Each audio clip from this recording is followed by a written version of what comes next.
Are you looking for a Jupiter, Florida breast augmentation specialist?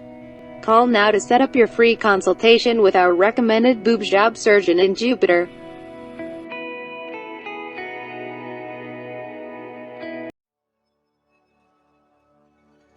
Welcome to your guide to breast augmentation. Take a few minutes to familiarize yourself with the procedure and what you can do to help improve your results. Remember, this presentation does not take the place of your consultation, and you should make sure to jot down any questions you may want to ask us later. Breast augmentation, or augmentation mammoplasty, is one of the most popular plastic surgery procedures, chosen by almost 300,000 women a year. This procedure can improve the contour of your breasts by increasing their size, enhancing their shape, correcting proportional imbalances, and improving firmness. Physically healthy women with realistic expectations may be able to improve their body proportions and achieve a greater sense of self-confidence and femininity. Procedure. There are a number of different options to help tailor your procedure to your specific needs, like the size and style of the implant, your goals and physical proportions, such as the width of your chest wall, anatomy of your chest muscles and ribs, amount of existing breast tissue, and subcutaneous fat, will affect the size, shape, and type of implant that's best for you. Other issues to discuss may include your plans for future pregnancy, breastfeeding, mammograms, and your family history of breast cancer. If your breasts are saggy, a breast lift may be recommended in conjunction with augmentation. You may have a choice between saline-filled implants and silicone gel-filled implants. Both implant types have positive features and possible drawbacks. For example, saline implants usually require a smaller incision, but may feel firmer than some women would like. Leakage of silicone from the gel implants can be a concern, but silicone implants are considered by most to have a more natural look and feel. We will help you decide which type of implant is the right choice for you. Both types of implants are available in many sizes, but did you know they come in different shapes as well? Implants can either be round or anatomical, often called teardrop shape, and may be smooth or textured on the surface. All breast implants that are approved by the FDA are made of materials that have been researched and are deemed safe for placement in the human body. How will your breast augmentation be performed? The incision can be made in several different locations. Within the breast crease, which is called an inframammary incision, just at or slightly above the crease beneath the breast. Around the areola, known as periareolar, where the incision is hidden by the change in texture and color around the edges of the areola. Under the arm, in the transaxillary position, which allows the incision to be hidden in the hollow of the armpit.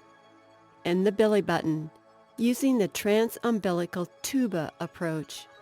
The incision is made within the navel, belly button, and the empty saline implant is placed in the proper position, using an endoscope before being filled to the proper size.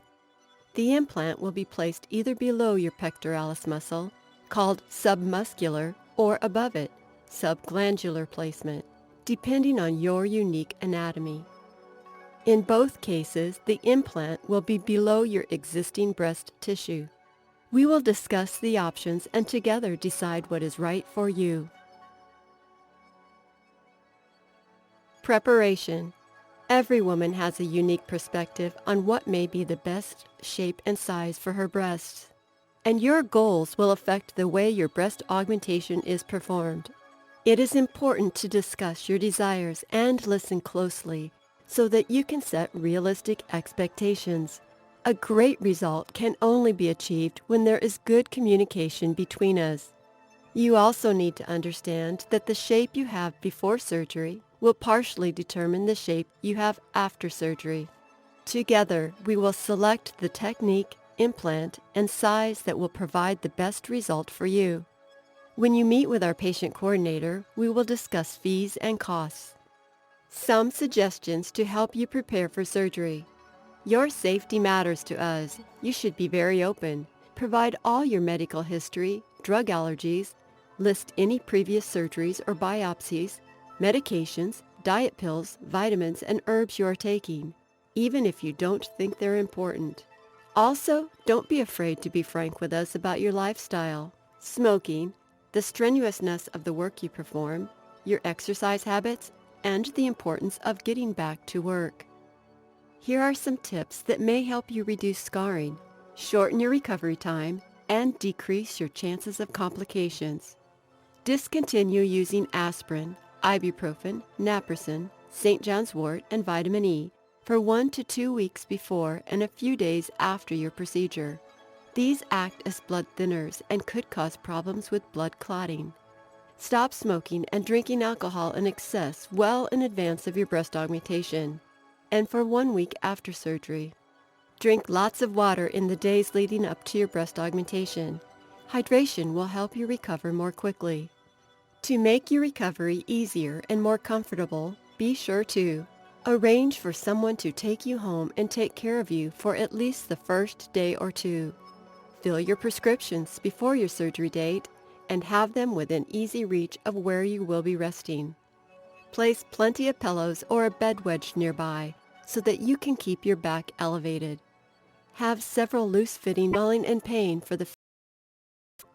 There may be stitches that will be removed after a week or 10 days. Others will naturally be absorbed by the body over a period of time. Swelling may linger for as long as 1 to 2 months. Pain medication will be prescribed to control any discomfort. However, if you begin to have severe pain, shortness of breath, or an unusual heartbeat, contact us immediately. Depending upon where your implants are placed, you may notice that your breasts appear unnatural for the first few days after surgery, with much of your breast mouth to relax and for the implants to assume their long-term position.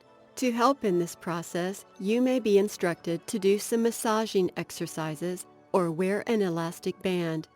Make sure you follow instructions carefully to assure the best possible result. The recovery process is different for everyone, but within a day of your breast augmentation, you should be up and walking around.